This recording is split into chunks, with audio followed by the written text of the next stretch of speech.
थे तो इनका एक अलग ही जलवा था। घोड़ी पर बैठकर चलते थे और 2-3-4 हथियार वाले आगे पीछे चलते थे। मैं गया हूं 2000 में, वहां मुझे एक टाटा सुमो गाड़ी दान मिली थी कमेटी में, बोधगया टेम्पल कमेटी में। गाड़ी लेकर के मैं गया था कुरावली यूपी में बुद्ध जयंती के कार्यक्रम में। तब इनके बिहार में गया था, तब देखा चंबल के डाकू लोग कहाँ कैसे कैसे रहते हैं। उनमें ये जो है वहां इनका क्षेत्र था और अभी भी वह उस क्षेत्र में है, लेकिन अब ध्यान करके तब करके भत्ते जी इतने शांत हो गए क्या वो लड़ाई झगड़े वाला स्वभाव जो था वो नहीं रहा।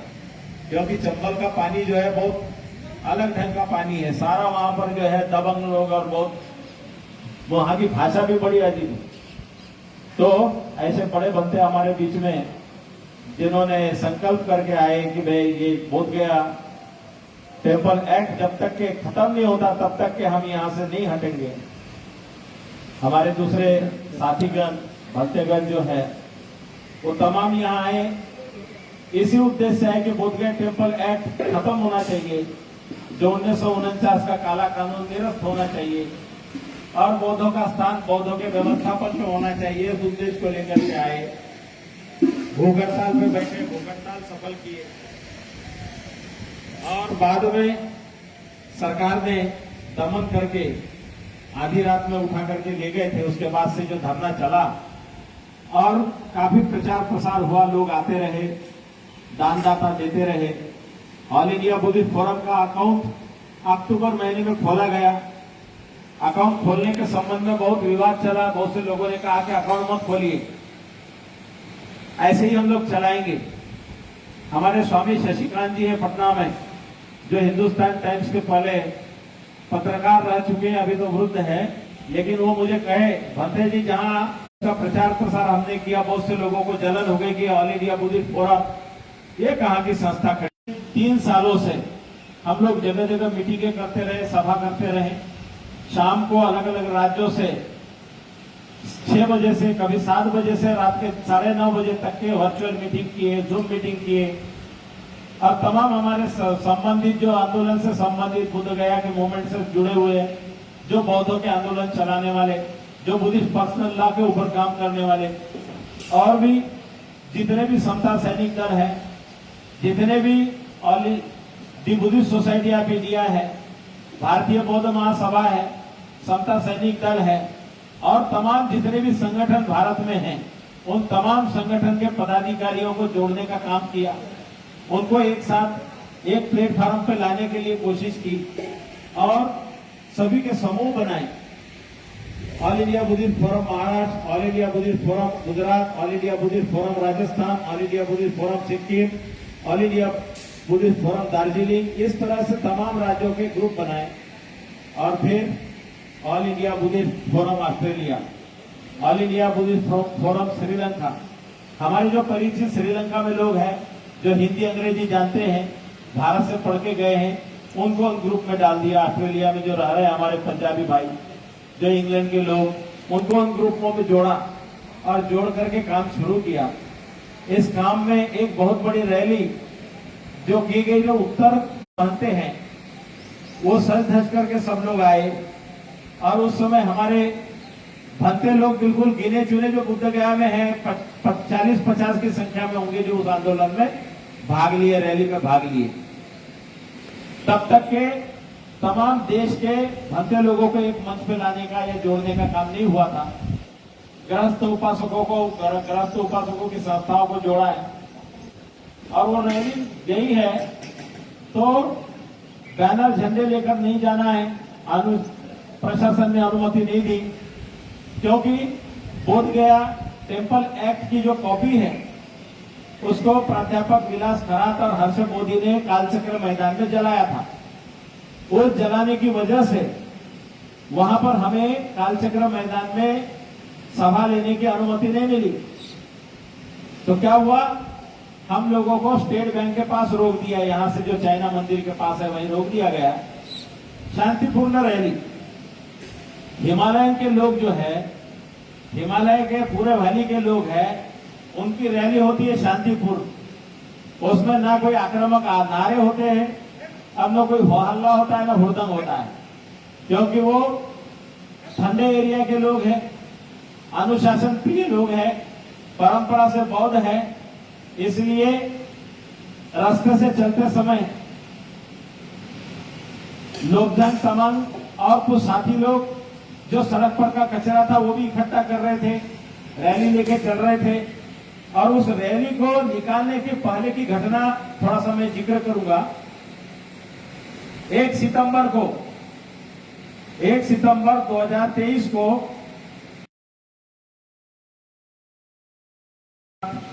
दलाई लामा जी से मुलाकात करने के लिए धर्मशाला गए। धर्मशाला जाते समय में प्रोफेसर विलास खरात साहब उनके साथ में थे। वहां जाने के बाद दलाई लामा जी से आशीर्वाद लेके वहां से उनके हम लोग रैली कर रहे हैं, हम बुद्धगया टेम्पल एक्ट के बारे में काम कर रहे हैं, ऐसी सूचना देकर के वहां से निकले। आकाश लामा जी से मेरी जो चर्चा हुई, वार्ता हुई, उन्होंने हर बार मुझे बताया, ऑल इंडिया बुद्धिस्ट फोरम के जनरल सेक्रेटरी आकाश लामा जी, उन्होंने बताया कि हमने प्रोफेसर विलास खरात साहब को साथ में ले गया। उनका कहना था कि जो 26 नवंबर को रैली निकलेगी बुद्ध गया में, उसमें वामन मेश्राम और मैं और आकाश लामा, हम तीनों ही लोग रैली में सामने चलेंगे, तीसरे अलावा चौथा कोई नहीं चलेगा। तो आकाश लामा कहते हैं कि भाई हम ये जन आंदोलन खड़ा करने जा रहे हैं, इसलिए उसमें केवल तीन ही लोग नहीं, हम सभी की सहभागिता लेकर के चलेंगे।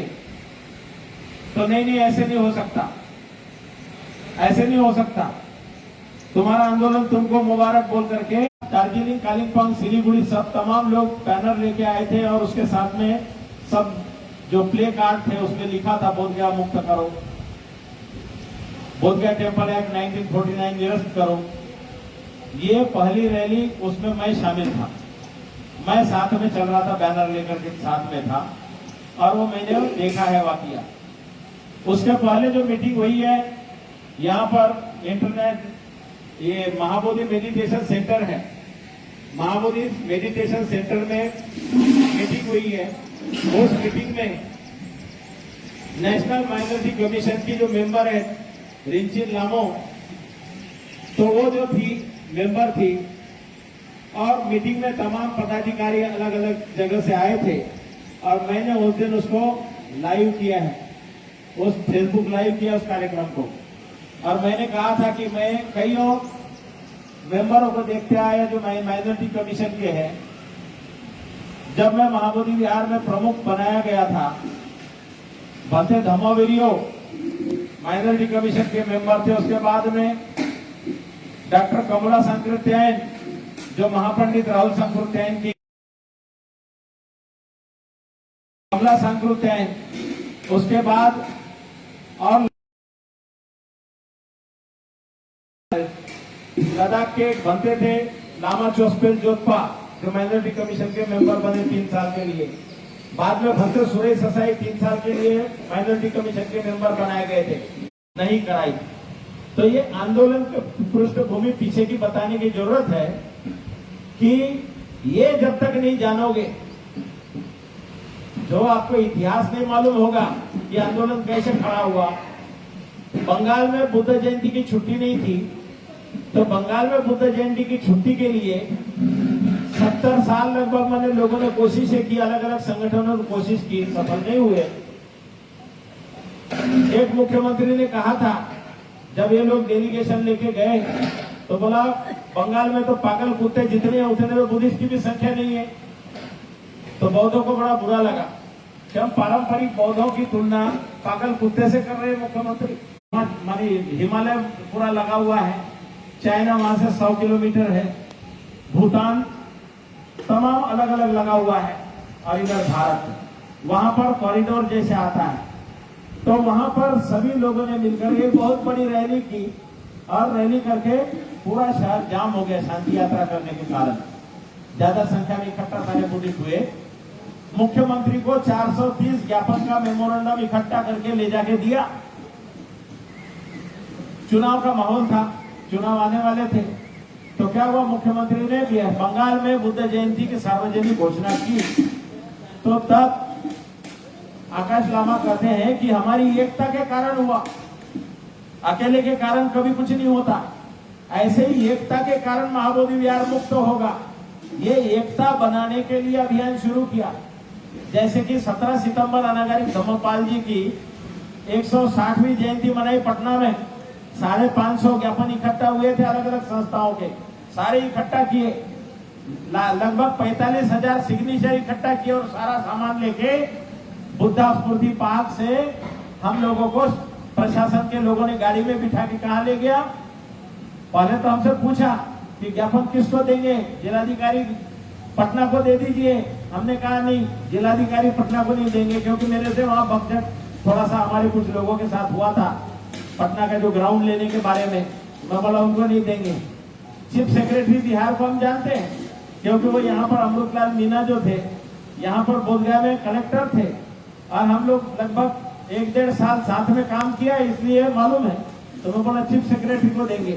तो हम लोग चीफ सेक्रेटरी के वहां देने के लिए गए, तो ये मुख्य सचिव उस दिन वहां नहीं थे। तो जो प्रिंसिपल सेक्रेटरी संजय लाल, उनके पास सारा का सारा दस्तावेज दिया, सब जमा किया और उस दिन की हमारी रैली सफल रही, शांति यात्रा सफल रही और कोई भी किसी तरह का हुड़दंग, कोई भी उंगली उठाने लायक काम नहीं रहा, क्योंकि हम जैसा बोलते हैं वैसा ही करते हैं। हमारे बोलना कुछ और करना कुछ नहीं है। इसीलिए आज 1.25 दिन पूरा हुआ और 1.25 दिन आपको ये बता रहे हैं कि जिन लोगों ने शुरू में विरोध किया, बाद में पटना की रैली में कैसे आए, क्योंकि जो उनको स्पॉन्सर करने वाला जो व्यक्ति था, जो टिकटें वगैरह बनाता था, उनको भेजता था, उस व्यक्ति ने बोला कि इसमें विलास खराब क्यों नहीं है। तो बोला रामाजी बताया कि 6 महीने से तो मेरा नंबर ब्लॉक करके रखा हुआ है, मेरा नंबर जो ब्लॉक करके रखा तो कैसे ये करेंगे। तो उन्होंने पटना में आने के लिए बोला, तो रात में 1 दिन पहले आए। आने के बाद मंच पे भाषण देने के लिए बोला है, मंच पे भाषण दिया है। बाद में ये जो धरना बैठा तो धरने में जब प्रेस कॉन्फ्रेंस करते हैं तो साथ में बैठ करके सभी को हम जोड़ करके लेके चल रहे हैं। तो साइंस जर्नी चैनल में इन्होंने अपना स्कैनर डाल दिया, अपना नंबर दे दिया और बातों बातों में बोल दिया अलग अलग धरने लगा दो, अलग अलग राज्यों में धरने लगा दो। हमने बोला अरे हम तो बुद्धगया में लोगों को बुलाना चाह रहे हैं और आप बोल रहे हैं कि धरने अलग लगा दो। वहां से गड़बड़ हुई। तो बंबई में धरना लगाया, नागपुर में धरना लगाया और कुछ लोग जो धरने के नाम पर थे उधर चंदा उगाई में लगे रहे। धरने के नाम पे चंदा उगाई में लगे रहे, चंदे का धंधा करते रहे और यहाँ पर धरने पर पैसा नहीं आया। धरने पर आता तो रसीदें मिलती। तो जो चंदे का धंधा किया जिन लोगों ने, वही लोग इस आंदोलन को बर्बाद करने पर तुले हुए। कुछ लोगों को इसमें लगा रखा है, हम अलग पंडाल लगाएंगे, हम अलग करेंगे। ऑल इंडिया बुद्धिस्ट फोरम जो है वो खत्म हो गया। लामा ने आंदोलन बेच दिया, बंधक प्रकाशन ने आंदोलन बेच दिया। अरे बेचा तो किसको बेचा, नाम पता तो बताओ। 1 करोड़ का इनाम देंगे, हम चंदा करके 1 करोड़ देंगे उसको, नाम बताओ कि किसको बेचा। ये झूठ बोल करके लोगों को गुमराह करके अफवाह फैला करके, जो अफवाह फैलाई है लोगों में, इनको दान मत दो, चंदा मत दो, दान मत दो, चंदा मत दो, इस तरह से जो अफवाह फैलाई है सोशल मीडिया के माध्यम से, और जो लोगों को गुमराह करने में लगे कि इनको दान मत दो, धरना खत्म हो गया है। तो कितने मुश्किल से यहां तक इस मूवमेंट को लाया। 100 दिन, 100वें दिन में बहुत से लोग नहीं जानते क्यों कि आंदोलन में अभी अभी आए वाले लोग भी हैं, जो साथ में शुरू से थे। वो जरा गांव गए हैं, कोई कहीं गए हैं, जाकर के 1 तारीख के इंतजार में कि 1 तारीख को पंडाल लगेगा और ओपन फिर जैसे लोग आ रहे थे, नारे लगा रहे थे, भाषण दे रहे थे, उस तरह का माहौल बनेगा।